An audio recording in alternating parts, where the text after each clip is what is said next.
Hello, আসসালামু আলাইকুম। সবাই কেমন আছেন? আশা করছি সবাই ভালো আছেন। আমরাও আপনাদের দোয়ায় ভালো আছি, আলহামদুলিল্লাহ।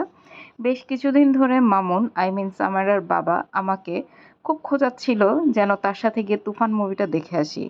আমি আবার বাংলা সিনেমার প্রতি আমার তেমন কোনো আগ্রহ নাই, যার জন্য আমি কোনো ধরনের আগ্রহ দেখাই নাই। আমি ১ম এ মনে করেছিলাম যে এই ছবিটা ভালো হবে না বা বাংলা সিনেমার মধ্যে কি আছে, সবই তো একই কাহিনী। তো সামহাউ ও এরকম মানে আমাকে বলতে আমি ফাইনালি রাজি হই গতকালকে ওর সাথে সিনেমা দেখতে যাওয়ার জন্য। বাট আমি কখনো ভাবতেও পারিনি যে আমি নাম্বার 1 সাকিব খানের মুভি দেখব, বাংলাদেশের সুপারস্টার যিনি। তো যাই হোক আমি গেলাম, যাওয়ার পর টিকিট কাটলাম, বাট সামহাউ এটা ভিডিও করা হয়নি। তারপর ওদের এখানে একটা রেস্টুরেন্টে বসলাম। বসার পর আমার খিদা লেগেছিল, যার জন্য আমি একটা চাউমিন অর্ডার করলাম, তার সাথে একটা 7 আপ পানি অর্ডার করেছিলাম। খেতে মোটামুটি ছিল, বাট খুব একটা ভালো ছিল না, আমার কাছে তেমন একটা ভালো লাগেনি। তবে এখানে পরিমাণটা 1:2 ছিল, বাট সেই তুলনায় আমার পরিমাণটা আমার কাছে কম লেগেছে। এবং পরবর্তীতে আমরা ওইখানে অনেকক্ষণ গল্প করছিলাম। গল্প করতে করতে আমাদের মুভি দেখার সময় হয়ে আসছিল। আমরা এখানে কিন্তু ১ ঘন্টা আগেই পৌঁছে গিয়েছিলাম, আর এটা হচ্ছে ঠিক আমার বাসার থেকে একদম কাছে, যেটা হচ্ছে শ্যামলী স্কয়ারে আমরা মুভিটা দেখতে গিয়েছিলাম।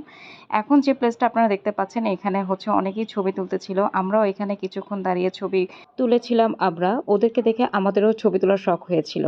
এই যে দেখেন আমাদের ছবি। প্লেসটা মোটামুটি ভালোই লেগেছিল, বাট পরিবেশটা আরেকটু ভালো হলে আরো ভালো লাগতো আমাদের কাছে। কিছু বিষয় আছে যেটা আমাদের চোখে পড়েছে, বাট আমি এখানে এটা ভিডিওতে সরাসরি বলতে চাচ্ছি না। যদি আপনারা কখনো দেখতে যান শ্যামলী স্কয়ারে, তখন আপনারা নিজেরাও কিছু এটা ফেস করতে পারেন। তো যাই হোক আমরা এখন ভিতরে যাচ্ছি, হলের ভিতরে।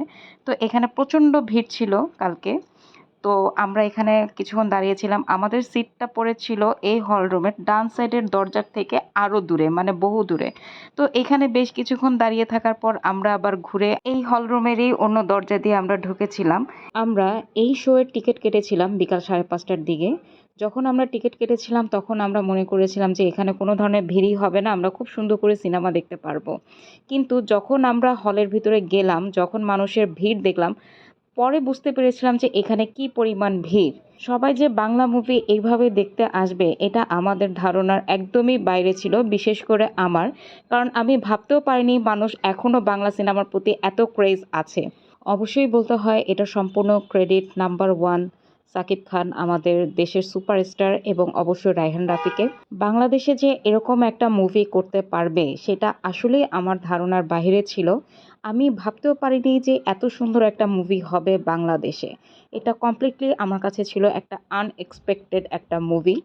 আমরা যখন গেলাম তখন হল, মানে সিট বেশ ফাঁকাই ছিল, কিন্তু যখন মুভিটা শুরু হয়ে গেল হল পুরো ফিল আপ, এবং কিছু কিছু মানুষ দাঁড়িয়েও সিনেমাটা দেখেছে, মানে পুরো হাউসফুল।